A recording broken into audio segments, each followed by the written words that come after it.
Hello, myself Mugilan R. I'm going to present topic on international social work in human rights perspective. Let me discuss about the topic.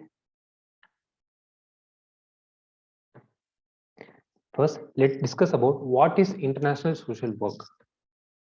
International social work is defined as international professional practice and the capacity for international action by social work profession and its member, stated by Haley in 2000.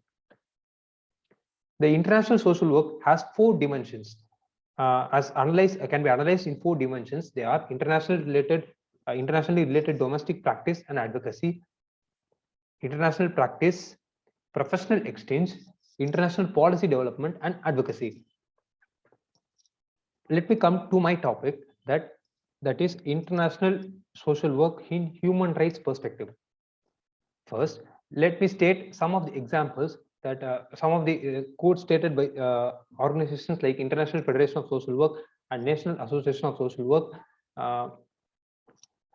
The principles of human rights and social justice are fundamental to social work, stated by the International Federation of Social Work in 2000. The human rights remain a priority for the social workers worldwide. In 2002, the NASW, National Association of Social Workers, in 2002 stated, the human rights perspective is understood and presented in terms of four dimensions. They are the values and principles, evolution of set of rights, universality, and a guide to living and behavior. First, let me discuss about the values and principles that are followed in human rights. The United Nations Center for Human Rights, UNCHR, discuss there are 8 philosophical values and that are mentioned as follows: life, freedom and liberty, equality and non-discrimination, justice, solidarity, social responsibility, evolution, peace and non-violence, relationship between humankind and nature. Human rights human rights has some set of values like life. We have to give mutual respect and understanding from life, and freedom and liberty. Everyone has the right to be freedom and liberty, and equality and non-discrimination. Everyone has the right to be treated as equal and not discriminated in any way, like in sense of caste, creed, color, gender, etc. And human rights also states about justice to everyone, and everyone has solidarity to everyone, and social responsibility to everyone. It must be kind of right to everyone. Evolution, peace and non-violence, relationship between humankind. Let me discuss about the second one, evolution of set of rights. The development of human rights has been one of the evolution, a concern for civil and political rights, which was the initial spur to the conceptualization of the human rights in the 18th century, was gradually matched by the demand for economic, social, and cultural rights. Now, a third generation of rights is increasingly recognized as legitimate universal aspiration from humankind: right to peace, development, and a clean environment protected from destruction.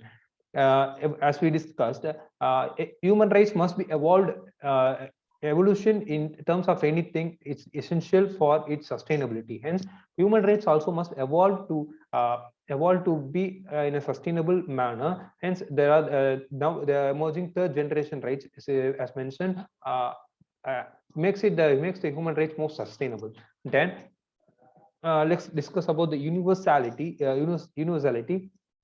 The universality of the human rights must be confused with the static, unchangeable notion of the human rights, because human rights must be seen in a constructed rather than objectively existing.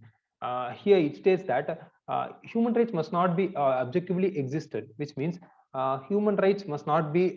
It's kind of a thing that transfers over a period of time. Human rights must be evolving. Human rights must be constructed. Human rights must be kind of individual responsibility in terms of building a better person, better something. The important thing in the process of dialogue, discussion, and exchange that seeks articulate such as universal values. Then let's discuss about a guide to living and behavior. Human rights are not just protection from certain form of abuse or the right to receive certain form of social provision. They are also guides from the behavior from the individual. Here it mentioned that human rights not just a form of protection, it's a form of self responsibility, social responsibility, and many things that makes the individual as well as community a better place. Thank you so much. And these are the books that I have referred. Thank you so much.